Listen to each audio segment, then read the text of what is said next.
ఈరోజే వరాహ జయంతి. భాద్రపద శుక్ల విదియ సోమవారంతో కలిసి వచ్చింది. వరాహ జయంతి అంటే మహావిష్ణువు యొక్క 3వ అవతారం పుట్టినరోజు. మరి ఎంతో విశేషమైన ఈ రోజు ఈ కథను వింటే చాలు జన్మల పాపాలు తొలగి కోటి జన్మల పుణ్యం వస్తుంది. మరి ఆ కథ ఏంటో ఇప్పుడు తెలుసుకుందాం. వరాహ జయంతి అనేది శ్రీ మహావిష్ణువు యొక్క దశావతారాలలో 3వదైన వరాహ అవతారానికి అంకితం చేయబడిన ఒక ముఖ్యమైన హిందూ పండుగ.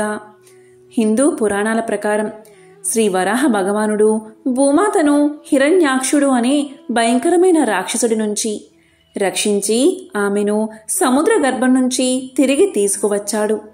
ఈ అవతారం ధర్మాన్ని పునఃస్థాపించడానికి అలాగే పాపాలను నిర్మూలించడానికి ఎంతో ప్రాముఖ్యమైనది. ఒకరోజు స్వయంభువ మనువు వినయంగా చేతులు జోడించి తన తండ్రి అయిన బ్రహ్మదేవుడితో ఇలా పలికాడు. తండ్రి, మీరు సమస్త జీవులకు జన్మదాతలు, జీవం నొసగేవారు. మీకు నా నమస్కారాలు. నేను మిమ్మల్ని ఏ విధంగా సేవించాలో ఆజ్ఞ ఇవ్వండి అని కోరాడు. మనువు మాటలు విన్న బ్రహ్మ ఇలా పలికాడు. పుత్రా, నీకు శుభం కలుగుగాక. నిన్ను చూసి నేను ప్రసన్నుడిని అయ్యాను. నీవు నా ఆజ్ఞను కోరావు, ఆత్మసమర్పణం కావించావు. పుత్రులు తమ తండ్రిని ఈ విధంగానే పూజించాలి. వారు తమ తండ్రి ఆజ్ఞను ఆదరంలో పాలించాలి. నీవు ధర్మపూర్వకంగా పృథ్వీని పాలించు. యజ్ఞములతో శ్రీహరిని ఆరాధించు. ప్రజలను పాలించడమే నన్ను సేవించినట్లుగా బ్రహ్మ చెప్పగా మనువు ఇలా పలికాడు. ఓ పూజ్యపాద, మీ ఆజ్ఞను అవశ్యం పాటిస్తాను. అయినా సర్వజీవులకు నివాస స్థానమైన భూమి ప్రళయ జలమందు మునిగి ఉంది కాబట్టి నేనెలా భూమిని పాలిస్తాను అని అడిగాడు. దీంతో బ్రహ్మదేవుడు భూమి గురించి బాధపడుతూ దాన్ని ఉద్ధరించడం ఎలా అని ఆలోచించసాగాడు. అప్పుడు అకస్మాత్తుగా బ్రహ్మ ముక్కు నుంచి బొటనవేలు ఆకారమంతా ఒక వరహ శిశువు వచ్చాడు. చూడగాని అది పర్వత ఆకారం దాల్చి గర్జించసాగింది. దాంతో బ్రహ్మదేవుడు మహావిష్ణువు యొక్క అంటే వరహ అవతారం యొక్క అరుపులు విని అతన్ని స్తుతించసాగాడు. బ్రహ్మస్తుతిని చూసి వరహ భగవానుడు ప్రసన్నుడు అయ్యాడు. వరహ భగవానుడు జగత్ కళ్యాణం కోసం జలమందు ప్రవేశించాడు. జలమందు మునిగి ఉన్న పృథ్వీని తన కోరలపై తీసి రసాతలం నుంచి పైకి వస్తూ ఉండగా మహాపరాక్రమవంతుడైన హిరణ్యాక్షుడు జలమందే గదతో వరహ భగవానుడితో తలపడ్డాడు. ఇంతకీ ఈ హిరణ్యాక్షుడు ఎవరు అంటే హిరణ్యాక్షుడు హిరణ్యకశిపుడు సోదరులు. వీరు పూర్వజన్మలో వైకుంఠంలో ద్వారపాలకులైన జయ విజయులు, పరమ విష్ణు భక్తులు. నిరంతరం ఆయన సన్నిధిలో ఉంటూ శ్రీహరిని సేవిస్తూ తరించేవారు. మహావిష్ణువు దర్శనానికి వచ్చేవారిని ఈ ఇద్దరు విషయం అడిగి లోపలికి అనుమతించేవారు. ఒక రోజున బ్రహ్మ మానసపుత్రులైన సనక సనందన మహర్షులు శ్రీమన్నారాయణుడి దర్శనానికి వైకుంఠానికి వీచేశారు. యోగ శక్తితో సమస్త లోకాలు సంచరించే ఈ మహర్షులకు ఎప్పుడూ 5 ఏళ్ల వయసు బాలుడుగా కనిపించే వరం ఉంది. వైకుంఠానికి చేరుకున్న ఆ మహర్షులు 6 ద్వారాలు దాటి 7వ ద్వారం వద్దకు వచ్చేసరికి అక్కడే ఉన్న జయా విజయులు వారిని అడ్డగించారు. వారి గొప్పతనాన్ని గ్రహించలేని జయా విజయులు పసిపిల్లలుగా భావించి తోలనాడారు. దీంతో ఆగ్రహించిన సనక సనందులు వారిని భూలోకంలో మానవులుగా జన్మించమని శపించారు. మునుల శాపానికి భయపడిన జయా విజయులు తాము చేసిన అపచారాన్ని మన్నించమని కోరారు. శ్రీ మహావిష్ణువును చూడకుండా ఎప్పుడూ ఉండలేమని శాప విమోచనం చెప్పమని ప్రార్థించారు. ఇరువురి సంభాషణలు విన్న శ్రీహరి బయటకు విచ్చేశాడు. అంతటా సనక సనందులు మహావిష్ణువును స్తుతించి ఆశీర్వాదాన్ని పొందారు. తన సేవకులు చేసింది తప్పే అని, వారు శిక్షను అనుభవించాల్సిందేనని మునులను అనునయించాడు మహావిష్ణువు. దీంతో వారు శ్రీ మహావిష్ణువుకు భక్తితో నమస్కరించి వెళ్లిపోయారు. సనక సనందాదులు అనంతరం జయా విజయులు విష్ణు పాదాలపై పడి తమకు శాప విమోచనం కలిగించమని వేడుకున్నారు. అయితే వారి శాపానికి తిరుగులేదని, అనుభవించాల్సిందేనని శ్రీహరి చెప్పాడు. ఈ మాటకు బోరున విలపించిన ఆ సేవకులు మిమ్మల్ని విడిచి మేము ఉండలేము, ఎలా అయినా శాప విమోచనం కలిగించమని ప్రాధేయపడ్డారు. వారు అంతగా అర్థించడంతో అభయమిచ్చిన నారాయణుడు ఓ పరిష్కారాన్ని చెప్పాడు. హితులుగా 7 జన్మలు భూలోకంలో ఉంటారా, లేక విరోధులుగా 3 జన్మలు శాపఫలితాన్ని అనుభవిస్తారా అని మహావిష్ణువు అడుగ్గా వారు ఇలా సమాధానం చెప్పారు. హితులుగా అయిన 7 జన్మలు మీకు సేవ చేసే అదృష్టానికి దూరంగా ఉండలేం అని పలికిన జయా విజయులు విరోధులుగా 3 జన్మలు కావాలని కోరుకుంటారు.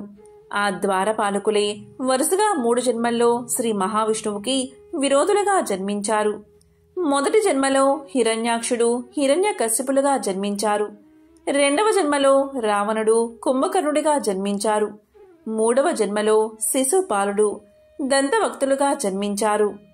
ఈ విధంగా జన్మించిన హిరణ్యాక్షుడు మహావిష్ణువుతో కయ్యానికి సిద్ధపడ్డాడు. సింహం ఏనుగును వధించినట్లు వరహ భగవానుడు క్రోధంతో హిరణ్యాక్షుణ్ణి వధించాడు. జలం నుంచి బయటకు వస్తున్న భగవంతుణ్ణి బ్రహ్మాది దేవతలు చూసి చేతులు జోడించి స్తుతించసాగారు. దీంతో ప్రసన్నుడైన వరహ భగవానుడు తన గిట్టెలతో జలాన్ని అడ్డగించి దానిపై పృథ్వీని స్థాపించాడు అని పురాణాలు తెలియచేస్తున్నాయి. మహానుభావుడైన వీరధన్వుడు అనే చక్రవర్తి ఆచరించాడు. పూర్వం వీరధన్వుడు అనే మహారాజు తన దేశంలోని ప్రజల్ని తన కన్న బిడ్డల్లా చూసుకుంటూ ధర్మ పరిపాలన చేస్తున్నాడు. ఒకసారి ఆ మహారాజుకు వేటకు వెళ్ళాలి అనే కోరిక కలిగింది. దాంతో ఆ మహారాజు తన పరివారంతో దట్టమైన అరణ్యంలోకి వెళ్ళాడు. ఆ అడవి ఎంతో భయంకరంగా పెద్ద పెద్ద వృక్షాలతో క్రూర మృగాలతో నిండి ఉంది. ఆ క్రూర మృగాల అరుపులతో ఆ దట్టమైన అడవి భయంకర శబ్దాలతో మారుమోగుతుంది. ఈ మహారాజు వేటాడుతూ అనేక మృగాల్ని సంహరించాడు. అదేవిధంగా వేటాడుతూ మృగాలు అనుకుని కొంతమంది ఋషికుమారులు కూడా సంహరించాడు. తీరా దగ్గరకు వెళ్లి చూస్తే అవి మృగాలు కాదు, ఋషికుమారులు అని తెలుసుకుని ఎంతో బాధపడ్డాడు.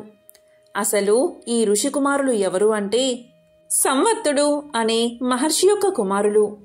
వీళ్లంతా మొత్తం 50 మంది సంతానం. ఈ 50 మంది కుమారులు ఒకరోజు అడవిలోకి వెళ్లి విహరిస్తూ ఉంటారు. ఆ అడవిలోని అందాలు, వృక్షాలు, సెలయేర్లు, నీటి కొలంలో చూసి ఎంతో ఆనందిస్తారు. మానసిక ఉల్లాసాన్ని పొందుతారు. అలా అడవిలో విహరిస్తూ ఉండగా అప్పుడే పుట్టిన ఒక లేడి పిల్లని ఒక చెట్టు కింద చూశారు వీరు. ఆ లేడి పిల్ల ఎంతో ముచ్చటగా ఉంది. కాని ఆ లేడి పిల్ల యొక్క తల్లి లేడి పిల్లలను కని చనిపోయింది. ఆ లేడి పిల్లలు దుఃఖంతో అరుస్తున్నాయి.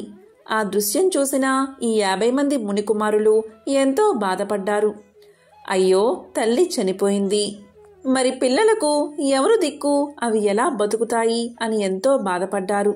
వాటిని మనం తీసుకెళ్లి పెంచుదాం అనుకున్నారు. దీంతో వెంటనే ఆ లేడి పిల్లల్ని తమ భుజాల మీద ఎత్తుకుని తమ ఆశ్రమానికి తీసుకుని పోదామనుకున్నారు. అలా వారు ఆ లేడి పిల్లల్ని భుజాల మీద ఎక్కించుకుని దారి వెంట వెళ్తూ నడుస్తూ ఉండగా హఠాత్తుగా మధ్యలో అవి చనిపోయాయి. దీంతో మునికుమారులు ఎంతో బాధపడ్డారు. వాటిని ఒక గుంట తీసి పాతి పెట్టి తమ తండ్రి దగ్గరకు బాధతో చేరుకున్నారు. ఇలా బాధపడుతున్న తన 50 మంది కుమారులను చూసి ఋషి ఇలా అన్నాడు, కుమారులారా, మీరు ఇలా బాధపడుతుంటే నా మనసుకు చాలా కష్టంగా ఉంది. అసలు మీ బాధకు కారణమేమిటి అని అడిగాడు. దానికి వారు జరిగిందంతా తమ తండ్రికి వివరించారు. అలా వివరించి, తండ్రి, దీనికి మాకు ప్రాయశ్చిత్తం ఉంటే చెప్పండి అని వేడుకున్నారు. దానికి ఆ ఋషి కుమారులతో ఇలా పలికాడు, కుమారులారా, మీరందరూ కూడా జింక చర్మాలు కట్టుకుని అడవిలో ఉంటూ తపస్సును ఆచరించండి. దీనివల్ల జరిగిన పాపానికి ప్రాయశ్చిత్తం కలుగుతుంది అన్నాడు. దానికి ఆ కుమారులు తండ్రి చెప్పిన విధంగా జింక చర్మాలు కట్టుకుని తపస్సు చేసుకుంటున్నారు. మహారాజు వేటకు వచ్చి దూరం నుంచి చూస్తే వీరు జింకల్లా కనిపించారు. అవి జింకలే అని భ్రమపడి వారందరినీ వేటాడి చంపాడు మహారాజు. అలా వేటాడగానే మునికుమారులంతా చనిపోయారు. వారు చనిపోవడం చూసి మహారాజు గడగడా వణికిపోయాడు. అయ్యో, నేను ఎంత పాపం చేశాను, నాకు బ్రహ్మహత్యా పాతకం చుట్టుకుంది, ఇప్పుడు నేనేం చెయ్యాలి అని బాధపడతాడు. అలా అడవిలో మహారాజు తిరుగుతూ ఉండగా అతనికి దేవవ్రతుడు అనే మహర్షి ఆశ్రమం కనబడింది. ఆ మహర్షి దగ్గరకు వెళ్ళి నమస్కారం చేశాడు మహారాజు. దీంతో మహర్షి ఇలా పలికాడు, నీవు చూడ్డానికి రాజులా ఉన్నావు. నీ దుఃఖానికి కారణమేమిటి అని అడిగాడు. దానికి రాజు జరిగిందంతా వివరించాడు. అలా వివరించి, ఓ మహర్షి, ఈ పాపం పోవడానికి ఏదైనా మార్గముంటే సెలవియండి అని వేడుకున్నాడు. దానికి మహర్షి ఇలా చెప్పాడు, మహారాజా, మీరు బాధపడకండి. మాయ మిమ్మల్ని కప్పేయడం వల్ల మీకు ఇలాంటి పరిస్థితి వచ్చింది, ఇలాంటి దుస్థితి కలిగింది. ఎంతటి పాతకాలైనా నశించి పాపాలు పటాపంచులు అయ్యే మాఘమాస శుద్ధ ద్వాదశి వ్రతం ఒకటి ఉన్నది. ఆ రోజు వరహ ద్వాదశి వ్రతాన్ని ఆచరిస్తే మీకు కలిగిన పాపం మొత్తం తొలగిపోతుంది అని చెప్పాడు. దానికి రాజు ఎంతో సంతోషించి, స్వామి, మీరు చెప్పిన మాటలు నాకు ఎంతో ఆనందాన్ని కలిగించాయి. మీరు దయతో ఆ వ్రతాన్ని ఎలా చేయాలో చెప్పండి అని వేడుకున్నాడు. అంతట మహర్షి ఆ రాజు దగ్గర ఉండి ఆ వ్రతాన్ని చేయిస్తాడు. దాంతో రాజుకు కలిగిన మహాపాపం తొలగిపోతుంది. ఈరోజే సోమవారం ఆ మహాశివయ్యకు ఎంతో ప్రీతికరమైన విశిష్టమైన రోజు. ఈ రోజు ఈ కథను విన్నా, చదివినా, చెప్పినా, వినిపించినా జన్మల దోషాలు తొలగి కోటి జన్మల పుణ్యం వస్తుంది. సకల శుభాలు కలుగుతాయి. మరి ఆ కథ ఏంటో ఇప్పుడు ఈ వీడియోలో తెలుసుకుందాం. సతీదేవి యుక్త వయసులో ఆమె శంకరుని పట్ల మక్కువను పెంచుకుంది. తన ప్రేమను ఫలింప చేసుకుంది. మహాశివుడు సతిని మెచ్చి వరించాడు. తండ్రికి సతీదేవి పరమేశ్వరుని పెళ్లి చేసుకోవడం ఎంతమాత్రం ఇష్టం లేదు. అయినా సతీదేవి ఏమీ లక్ష్య పెట్టకుండా వివాహం చేసుకుంది. శివుడు ఏమీ లేని బికారి అని, శ్మశానంలో తిరుగుతాడని, శరీరం మీద బూడిద తప్ప మరేం ఉండదని దక్షుడికి చాలా చిన్నచూపు. ప్రయాగలో మునీశ్వరులు జరిపిన యాగానికి అనేక మందితో పాటు దక్ష ప్రజాపతి కూడా వచ్చాడు. ఆయన్ని అందరూ సాదరంగా ఆహ్వానించి మాట్లాడారు. కాని మహాశివుడు మౌన ముద్రలో ఉండి దక్షుణ్ణి పట్టించుకోలేదు. అది దక్షునికి తీరని అవమానంగా తోచింది. బికారి అయిన అల్లుడికి ఇంత అహంకారమేమిటని ఆగ్రహించాడు దక్షుడు. కోపావేశంతో విపరీతంగా నిందించాడు. దాంతో నందీశ్వరుడికి కోపం ముంచుకొచ్చి దక్షుణ్ణి శపించాడు. అప్పుడు దక్షుడు రుద్రగణాలకు తిరిగి ప్రతిశాపం పెట్టాడు. అయినప్పటికీ దక్షుడికి కోపం తీరలేదు. శివుణ్ణి అవమానించేందుకు పనిమాల మహాయజ్ఞాన్ని ప్రారంభించాడు దక్షుడు. ఆ యజ్ఞానికి అందరినీ ఆహ్వానించాడు. కాని కూతురైన సతీదేవిని, అల్లుణ్ణి పిలవలేదు. తండ్రి యజ్ఞం తలపెట్టింది శివుణ్ణి అవమానించేందుకు అని సతీదేవికి తెలియదు కదా. తమను యజ్ఞానికి పిలవనందుకు ఎంతో బాధపడింది. కాని పుట్టింటి వాళ్ళు పిలిచేదేమిటి అని తనకు తానే సర్ది చెప్పుకుంది. అప్పుడు పరమేశ్వరుడు ఇలా పలికాడు, చూడు సతీ, నీ తండ్రి నన్ను కాదు కదా, కనీసం కూతురివైనా నిన్ను కూడా పిలవలేదు. పిలవని పేరంటానికి వెళ్లడం తగదు. వెళ్తే నీకు పరాభవం తప్పదు అంటూ వారించినా వినకుండా నచ్చ చెప్పి వెళ్ళింది. శివుడు ఎన్ని విధాలా చెప్పినా వినిపించుకోలేదు సతీదేవి. పుట్టింటి మీద మమకారాన్ని చంపుకోలేకపోయింది. దక్ష యజ్ఞానికి వెళ్లి తీరతానని పట్టుబట్టింది. అంగీకరించక తప్పలేదు శివుడికి. సరే వెళ్ళు అన్నాడతను. సతీదేవి ఒంటరిగా బయలుదేరింది. ఆమె అలా ఒంటరిగా బయలుదేరడం ప్రమదులకి ఆందోళన కలిగించింది. ఇంతమంది ఉన్నా ఎవరూ లేని దానిలా సతీదేవి ఒంటరిగా పుట్టింటికి పయనమవడం బాధ కలిగించింది వారికి. కాలినడకన వెళ్తున్న సతీదేవిని చూసి కళ్ళు చెమర్చుకున్నారు. తప్పు, ఇది భావ్యం కాదు అనుకున్నారు. కూడబలుక్కున్నారంతా. కానుకలు, వాహనాలు, వాయిద్యాలు సమకూర్చుకున్నారు. ఈలోపు సతీదేవిని చక్కగా అలంకరించారు. నంది వాహనంపై కూర్చోబెట్టారు. పదమ్మ అంటూ ఆమె వెంట తరలి వెళ్లారు. అంతా దక్షుని యజ్ఞవాటికకు చేరుకున్నారు. యజ్ఞం మహావైభవంగా జరుగుతోందక్కడ. సమస్త దేవతలు, మునులు కొలువుదేరి ఉన్నారు. అంతటా వేదఘోష వినవస్తుంది. చూసి పొంగిపోయింది సతీదేవి. యజ్ఞశాలలోకి ప్రవేశించింది. అయినవారు, అమ్మవంకవారు గుంపులు గుంపులుగా ఉన్నా సతీదేవిని ఒక్కరూ వచ్చావా తల్లి అంటూ పలకరించలేదు. పలకరిస్తే ప్రమాదం అన్నట్లుగా ఊరుకున్నారంతా. దక్షుడు అస్సలు పట్టించుకోలేదు. కన్నెత్తి కూడా కూతుర్ని చూడలేదు. బాధపడింది సతీదేవి. తల దించుకుని నిలబడింది. అంత దూరం నుంచి తల్లి గమనించిందది. పరుగున వచ్చింది. సతీదేవిని గట్టిగా కౌగిలించుకుంది. వచ్చావా తల్లి, రావేమో అనుకున్నాను అంది. ప్రయాణం చేసి అలసిపోయినట్లున్నావు అంది. చీర కొంగుతో కూతురు ముఖాన్ని తుడిచింది. తల్లి ఎప్పుడైతే సతిని చేరదీసిందో అప్పుడు ఇక ప్రమాదం లేదనుకుని తోబట్టువులంతా చుట్టుముట్టారామెను. అభిమానంగా పలకరించారు. రారా అంటూ సరసన కూర్చోబెట్టుకునేందుకు సిద్ధపడ్డారు. కూర్చోలేదు సతీ. కళ్ళెరజేసుకుని నిలబడింది. అమ్మ అక్కున చేర్చుకుంది. తండ్రి చేసిన అవమానాన్ని తట్టుకోలేకపోతుంది సతీదేవి. తోబట్టువులంతా కుటుంబ సమేతంగా వచ్చారు. వారందరినీ పేరు పేరునా పిలిచి తన భర్తనే తండ్రి పిలవకపోవడాన్ని భరించలేకపోయిందామె. మండుతున్న కళ్ళను ఒక్క క్షణం మూసుకుని తెరిచింది. నిప్పు కణాల్లా, నెత్తురు చుక్కల్లా సతీదేవి కన్నీటి బొట్లు జలజలా నేలరాలాయి. చూశారది ప్రమదులు. కోపంతో ఊగిపోయారు. దక్షుణ్ణి వధించేందుకు కత్తులు దూశారు. వారిని వారించింది సతీదేవి. తండ్రిని కోపంగా చూస్తూ ఇలా పలికింది. మదాంధుడువై నా భర్త శివుణ్ణి ద్వేషిస్తున్నావు. నీకిది మంచిది కాదు తండ్రి. సర్వేశ్వరుడు నా భర్త ఎక్కడా, అధమాధముడివి నువ్వెక్కడా? నా భర్తకు హవిర్భాగం లేకుండా చేస్తావా? మమ్మల్ని అవమానిస్తావా? దీనికి ఇంతకింత అనుభవిస్తావు నువ్వు. నీ తనువున పుట్టిన పాపాన్ని నేను భరించలేను. నాకీ శరీరం వద్దు. ఇప్పుడే ఈ క్షణమే ఈ శరీరాన్ని వదిలివేస్తాను.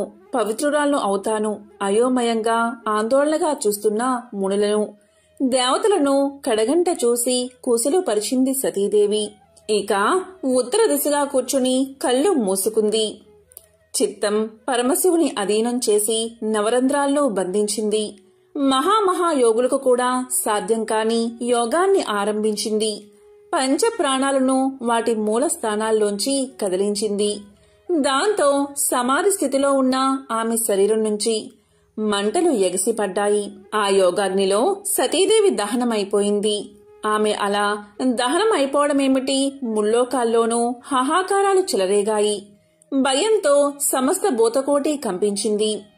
దక్షుణ్ణి అంతా అసహ్యించుకున్నారు. ప్రమదులు మరిక ఆగలేదు. యజ్ఞవాటికలో ఉన్న అందరినీ చంపేందుకు సిద్ధమయ్యారు. ఇది భృగు మహాముని గమనించి ఋషుల్ని కాపాడేందుకు దక్షిణాగ్నిలో అభిచార హోమం చేశాడు. ఆ హోమ ఫలితంగా రుమనామకులు దేవతలు వేలాదిగా పుట్టుకొచ్చారు. యజ్ఞశాలల్లోని కొరవులనే ఆయుధాలుగా ధరించి దండెత్తి వచ్చిన ప్రమదులను ఎదుర్కొన్నారు. వారిని కొట్టిన చోట కొట్టకుండా కొట్టి అక్కడ్నుంచి తరిమి కొట్టారు. యోగ సమాధిలో ఉన్న శివుడికి సంగతంతా తెలిసింది. యోగాగ్నిలో సతీదేవి దేహత్యాగం, ప్రమదుల పరాజయం తెలిసి కోపం తెచ్చుకున్నాడతను. కళ్ళు తెరిచి చూశాడు. దిగ్గున లేచి నిల్చున్నాడు. ప్రళయ తాండవం చేశాడు. ఆ తాండవంలో శిరస్సును జట ఒకటి తెంచి భూమి మీదకు విసిరాడు. భయంకరంగా సింహంలా గర్జించాడు. చూస్తూ ఉండగానే జట నుంచి మంటలు చెలరేగాయి. అంతెత్తున లేచాయవి. ఆకాశాన్ని దహించేటట్లుగా నాలికలు చాపాయి. ఆ మంటల్లోంచి వీరభద్రుడు పుట్టాడు. 1000 చేతులు, భయంకరంగా కోరలు, నల్లటి దేహంతో ఆకాశం అంత ఎత్తుగా నిలిచాడు వీరభద్రుడు. నిప్పులు చెరుగుతున్న 3 కళ్ళు, అగ్నిజ్వాలల్లా ఎగిసిపడుతున్న జటలు, 1000 చేతుల్లోనూ త్రిశూలాది ఆయుధాలు, మెడలో కపాల మాలికలతో అరివీర భయంకరంగా ప్రత్యక్షమయ్యాడు వీరభద్రుడు. శివుడికి సాష్టాంగ ప్రణామం చేశాడు. దేవా, ఆజ్ఞ అన్నాడు. తక్షణం నువ్వు ప్రమద గణాలతో బయలుదేరి దక్షుడి యజ్ఞాన్ని ధ్వంసం చెయ్యి. బ్రాహ్మణ తేజం నిన్నేమీ చెయ్యలేదు. నా అంశతో పుట్టిన నీకు ఎక్కడా ఎదురుండదు. వెళ్ళు అని ఆజ్ఞాపించాడు శివుడు. లేచి నిల్చున్నాడు వీరభద్రుడు. శివుడికి ప్రదక్షిణం చేశాడు. పెద్దగా కేక పెట్టాడు. అతని కేకకి సకల లోకాలు తల్లడిల్లాయి. గాయాల పాలై కసితో ఉన్న ప్రమద గణాలను చూశాడు. పదండి అన్నట్లుగా కళ్ళెగరేశాడు. కదిలాడు అక్కడ నుంచి. వీరభద్రుడు నడుస్తుంటే మృత్యుధూళి జగమంతా నిండిపోయింది. దక్షుని యజ్ఞవాటికకు చేరుకున్నాడతను. వీరభద్రుణ్ణి చూస్తూనే దక్షుడు సహా దేవతలు, మునులు గజగజ వణికిపోయారు. వీరభద్రుణ్ణి అండ చూసుకుని ప్రమదులు రెచ్చిపోయారు. యజ్ఞశాలల్ని ధ్వంసం చేశారు. హోమకుండాల్ని చల్లార్చారు. వేదికల్ని పెకలించి వేశారు. హోమ ద్రవ్యాల్ని విసిరేశారు. ముళ్లను దేవతలను కసితీరా కొట్టి తిట్టి బాధించారు. కళ్ళెదుట భర్తలు చావుదెబ్బలు తింటూ ఉంటే చూడలేక మునిపత్నులు, సురాంగణలు చేతుల్లో ముఖాలు దాచుకుని పరిగెత్తారు అక్కడ్నుంచి. యజ్ఞవాటిక అంతటినీ శ్మశాన వాటికలా చేసి భీకరంగా నవ్వుతూ నిల్చున్నాడు వీరభద్రుడు. వెన్నెచ్చి పారిపోతున్న దక్షుడి చేతులు చాచి అందుకున్నాడు వీరభద్రుడు. బంతిలా అతన్ని కింద పడేశాడు. లేవకుండా అతని రొమ్ము మీద కాలు ఉంచి మట్టిని తొక్కినట్లుగా తొక్కి పారేశాడు. కత్తితో శిరస్సు ఖండించాడు. తెగిపడ్డ శిరస్సును చేతిలోకి తీసుకుని చూసి ఆనందించి దానిని దక్షిణాగ్నిలో హోమంలో వేసేశాడు. దక్ష సంహారంతో వచ్చిన పనైపోయింది. ప్రమదులతో మరలిపోయాడు వీరభద్రుడు. కైలాసానికి చేరుకున్నాడు. సతీ వియోగ తప్తుడైన శంకరుడు విరాగభావంతో కైలాస శిఖరంపై తపస్సు ప్రారంభించాడు. అదే సమయంలో తారకుడు అనే రాక్షసుడు బ్రహ్మ గురించి తీవ్రమైన తపస్సు చేసి మరణం లేకుండా వరాన్ని పొందాడు. పుట్టిన ప్రతి ప్రాణి గిట్టక తప్పదు. సురులకు తప్ప అసులకు ఆ వరం ఇవ్వకూడదు కాబట్టి మరేదైనా వరం కోరుకోమన్నాడు బ్రహ్మ. సరే అన్నాడు తారకుడు. శివుడికి పుట్టిన సంతానం, అందులోనూ 7 ఏళ్ల బాలుడి చేతిలో తప్ప మరెవరి చేతిలోనూ మరణించినటువంటి వరం కోరుకున్నాడు తారకుడు. ఎందుకంటే శివుడి భార్య సతీదేవి పిలవని పేరంటానికి వెళ్లి తన పుట్టినింట భర్తకు జరిగిన అవమానానికి తట్టుకోలేక యోగాగ్నిలో దహించుకుపోవడంతో శివుడు సతీ వియోగ దుఃఖంతో విరక్తుడై ఉన్నాడు. అటువంటి సమయంలో శివుడికి పుత్రులు పుట్టడం అసంభవం కాబట్టి తన మరణం కూడా అసంభవమే అన్న ధీమాతో ఆ విధమైన వరం కోరుకున్నాడన్నమాట. సరే అన్నాడు బ్రహ్మ. అసురజన్మ కావడాన పుట్టుకతోనే సంక్రమించిన బలానికి ఈ వరబలం తోడు కావడంతో తననెవరూ జయించలేరు అన్న ధీమాతో తారకాసుడి ఆగడాలు తట్టుకోలేని విధంగా తయారయ్యాయి. వాడికి మిత్రుడైన శూరపద్ముడు కూడా జతయ్యాడు. ఇద్దరూ కలిసి దేవతలను, మానవులను, మునులను, సాధు ప్రాణులందరినీ నానా హింసలకు గురిచేయసాగారు. దాంతో అందరూ కలిసి బ్రహ్మదేవుడి దగ్గరకు వెళ్లారు తమను ఆ దుష్టుడి నుంచి కాపాడమని. ఆ రాక్షసుడి నొసట రాతరాసిన విధాతకు తెలియదా వాడినెలా సంహరించాలో? దేవతలకు ఒక ఉపాయం చెప్పాడాయన. శివుడికి పుట్టబోయే కుమారుడు తప్ప వీడిని మరెవరూ సంహరించలేరు కాబట్టి మనందరం కలిసి శివుణ్ణి వైరాగ్యం నుంచి సంసార జీవనం వైపు మళ్లించాలి. అప్పుడు మన పని సులువవుతుంది అన్నాడు బ్రహ్మ. దీంతో అందరూ కలిసి శివుడి దగ్గరకు చేరి పరమేశ్వరుడికి తమ మొరలు వినిపించారు. లోక కంటకుడైన తారకాసురుడు వరగర్వంతో అంతులేని దురాగతాలకు పాల్పడుతున్నాడు. అతన్ని సంహరించగల పుత్ర సంతతిని పొందడం కోసమైనా వివాహానికి అంగీకరించవలసిందిగా దేవతలు ప్రార్థించారు. వారి ప్రార్థనలు విని కూడా పరమేశ్వరుడు తన నిర్ణయాన్ని మార్చుకోలేదు. తపస్సు చేసుకుంటూ తన జీవితాన్ని కొనసాగిస్తానని సమాధానమిచ్చాడు. దీంతో దిక్కుతోచని బ్రహ్మాది దేవతలు వైకుంఠానికి వెళ్లి తమ దుస్థితిని విన్నవించారు. అప్పుడు విష్ణువు దేవతా వర్గంతో కలిసి పరమేశ్వరుని ప్రార్థించారు. పరమేశ్వరుడికి భార్య కాదగిన శక్తి స్వరూపిణి అయిన కాంతగా అవతరించవలసిందిగా దేవతలంతా దేవిని ప్రార్థించారు. వారి ప్రార్థనలు ఆలకించిన జగన్మాత దేవతలకు అభయాన్ని ఇచ్చింది. అమిత భక్తితో చిరకాలంగా తన్ని సేవిస్తున్న హిమవంతుని పుత్రికగా జన్మించగలనని ప్రకటించింది. ఆ మాటలకు హిమవంతుడు ఉప్పొంగిపోయాడు. అమ్మా, నా ఇంట బిడ్డగా జన్మిస్తానని అనుగ్రహించావు. అయితే బిడ్డగా జన్మించిన నిన్ను నేను అర్థం చేసుకుని తగిన విధంగా ప్రవర్తించగల వివేకాన్ని ప్రసాదించు తల్లి అని హిమవంతుడు దేవిని ప్రార్థించాడు. అంతటా ఆమె హిమవంతుడికి భక్తి, జ్ఞాన, వైరాగ్య, యోగ సాధనాలను వివరించింది. ఈ విధంగా సతీదేవి పర్వతరాజైన హిమవంతుడికి పుత్రికగా పుట్టింది. పర్వతరాజు పుత్రిక కాబట్టి పార్వతి అయిందామే. ఆమెకు చిన్నప్పటి నుంచి శివుడంటే వల్లమాలిన భక్తి. ఆ భక్తి కాస్త ఆయన్ను పరిణయం చేసుకోవాలి అనేటటువంటి అనురక్తిగా మారింది. సాక్షాత్తు పరమశివుణ్ణి పతిగా పొందాలంటే మాటలా మరి. అందుకే తపస్సు చేయడం మొదలుపెట్టింది. దీంతో దేవతలు శివుణ్ణి వైరాగ్యం నుంచి సంసార జీవనం వైపు మళ్లించాలి అనుకున్నారు. అందుకు సమర్థులు ఎవరని వెతగ్గా మన్మధుడు ముందుకొచ్చాడు. మన్మధుడి భార్య రతీదేవి ముందు భర్తను వారించినప్పటికీ లోక కళ్యాణం కోసం సరే అని ఒప్పుకుంది. ఇక్కడ సతీదేవి మహావైరాగ్యంలో ఉన్న శివుడి తపస్సు భంగం చేయకుండా ఆయన తపస్సు చేసే ప్రదేశమంతా రోజు చక్కగా అలికి శుభ్రంగా ముగ్గులు పెట్టేది.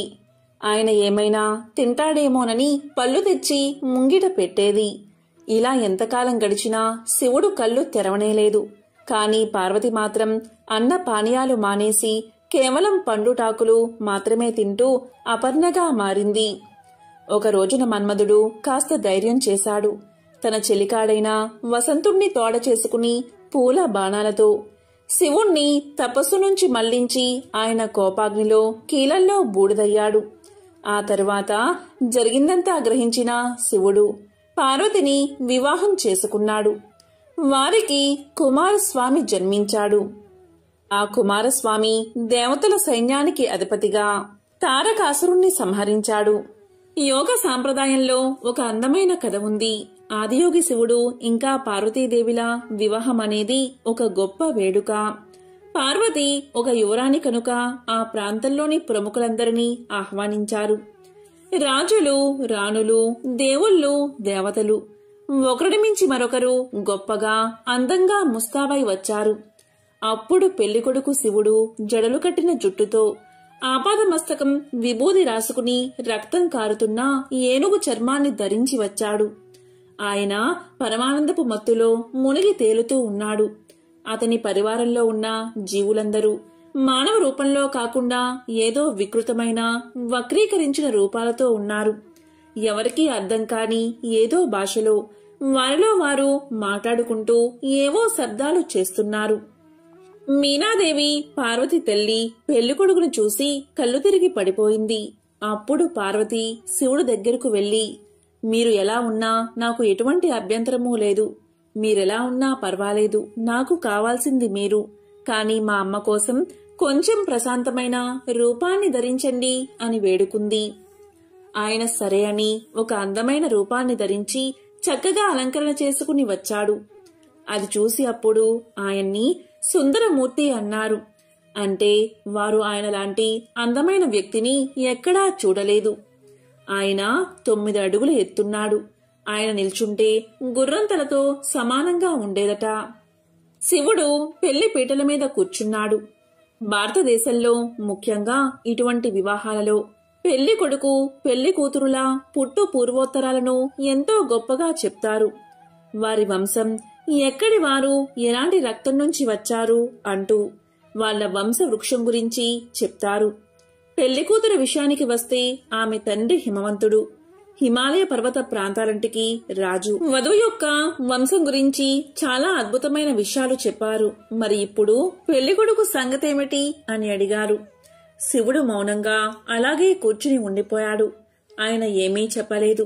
పోనీ అతని పరివారంలో వారి భాషను అర్థం చేసుకోగలిగిన వారు కూడా ఎవరూ లేరు. వారిలో అర్థం కాని శబ్దాలు చేస్తున్నారు. పెళ్లి కూతురు తండ్రికి ఇదొక అవమానంగా అనిపించింది. పుట్టు పూర్వోత్తరాలు లేని వ్యక్తి నా కూతుర్ని ఎలా పెళ్లి చేసుకుంటాడు? ఆయన ఎక్కడివాడో ఎవరికీ తెలియదు. ఆయన తల్లిదండ్రులు ఎవరో తెలియదు. ఏ వంశమో తెలియదు. ఈ వ్యక్తికి నా కూతుర్నిచ్చి ఎలా పెళ్లి చేయను అంటూ కోపంతో లేచాడు. పెళ్లికి అతిథిగా వచ్చిన నారదముని తన ఏకతార పట్టుకుని ముందుకు వచ్చాడు. ఏకతార అనేది ఒక్కటే తీగ ఉండే ఒక సంగీత వాయిద్యం. ఆయన తన ఏకతారాతో టంగ్ టంగ్ టంగ్ అని శబ్దం చేశాడు. రాజుకు మరింత కోపం వచ్చింది. ఇప్పుడు ఏకతార ఎందుకు వాయిస్తున్నారు అని అడగ్గా నారదుడు ఇలా పలికాడు. ఇదే అతని మూలం. అతనికి తల్లి లేదు, తండ్రి లేడు. అయితే మరి అతనికి మూలమేది అంటే టంగ్ ఆయన మూలనాదం. ప్రకంపన నాదం నుంచి ఆయన ఆవిర్భవించాడు. ఆయనకు తల్లిదండ్రులు లేరు. తాత ముత్తాతలు అసలు వంశవృక్షమే లేదు.